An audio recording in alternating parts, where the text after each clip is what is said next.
Maestro. Sarap. Tangin na. Kuntik na maubos eh. Nag-iilo eh, maestro. Di mo mainom pag ini-estrohin. Kuntik na maubos. Ah, maestro. Kasi nag-iilo eh.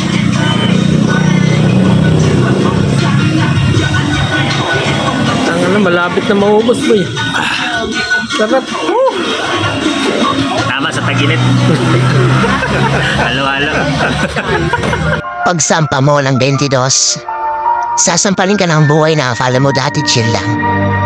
Malalaman mo na yung mga salitang hindi pinupulot ang pera na dati ay naririnig mo lang sa mga magulang mo. Magtatrabaho ka, magbabayad ng tubig at kuryente.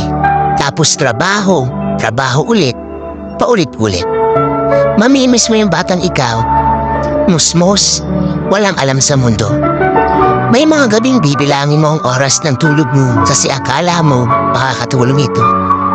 Pigising ka para kumayod, manap ng pera. Perang akala mo sapat na. Pero dahil salat ka, wala kang magagawa kung hindi tanggapin ang katotohanan, ganito ang buhay. Katotohanan dahil malaki ka na. Malaki na rin ang bigat na papasanin mo. Dahil ngayong 22 ka na o 23 o 25 ka, malalaman mong hindi ka nalang nabubuhay para sa sarili mong pangarap. Real talk yan.